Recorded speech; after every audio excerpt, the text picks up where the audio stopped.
Hello, Lanyon Youth. Welcome to the daily podcast for Thursday, the 9th of April. Glad you can tune in. We're up to Thursday of Holy Week, the last week of Jesus' life, which is often called Maundy Thursday. I'll explain a bit more about that in a moment.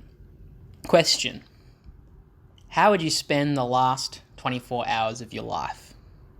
If you knew you were going to die the next day, how would you spend those 24 hours? Well, the way that Jesus spends it, as recorded in the four Gospels, is jam-packed. A lot happens, too much to cover in depth here.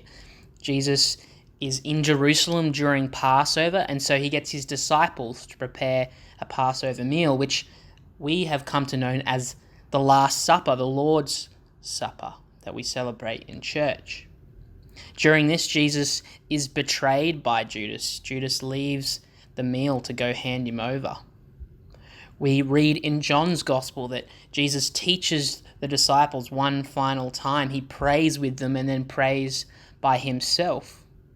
We read in the Matthew, Mark, and Luke that he sings a hymn with his disciples. We read that he predicts Peter's denial.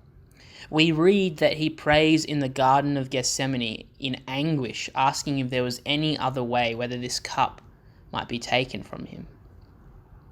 And then finally we read, the last thing on Thursday night, that Jesus is arrested and handed over to the Jewish ruling council.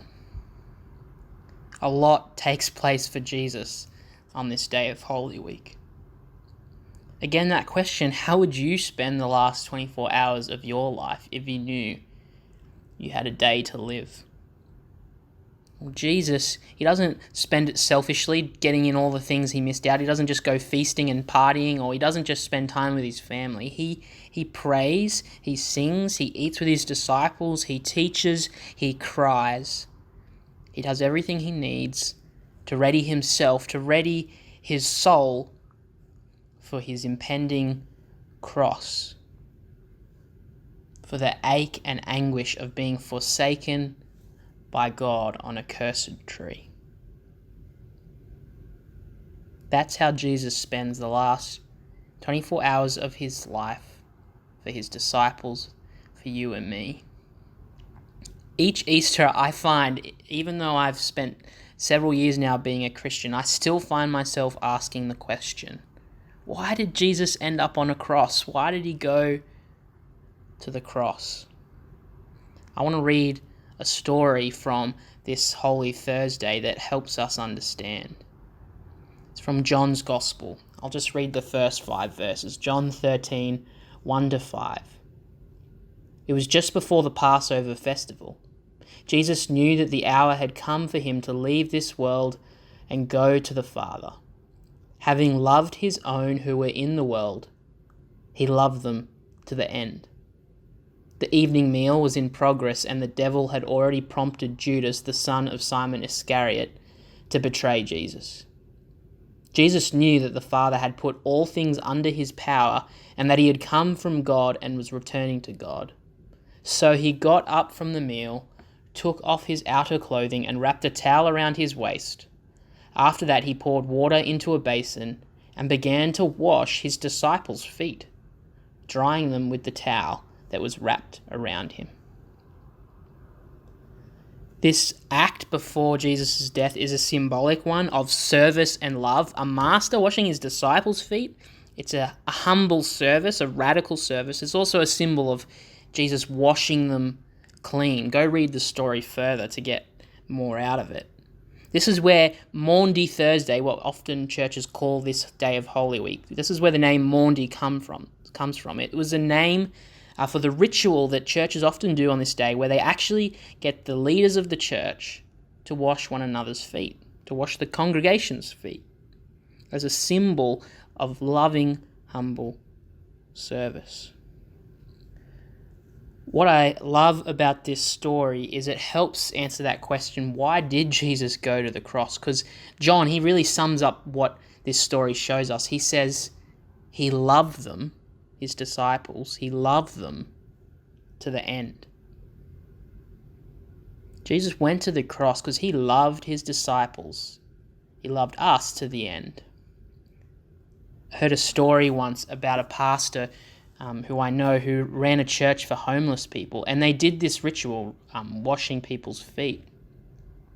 And he remembers he saw at the end of the line this man who was notorious for just having this really strong stench. He often soiled himself, often went to the bathroom on himself. And the pastor, he could have pulled out, he could have got out, but he decided to push on and wash this man's feet, I think holding his breath. Anyway, this was on Thursday, obviously, doing the ritual. It came to Sunday, Easter Sunday, and he was doing a communion service. And he just realized the smell was still on his hands. No matter how much he washed his hand, he could still smell this man's feet before church.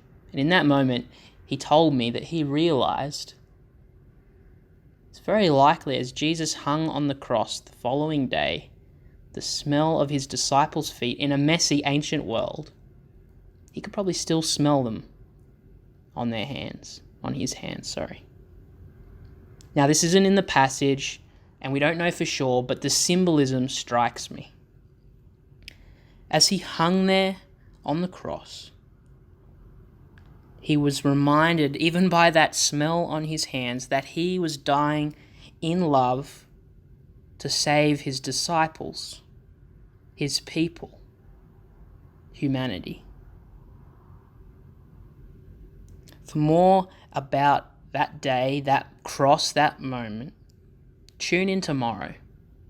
Tune in to Friday Night Live at 7 o'clock to hear about how Jesus loved his disciples to the end.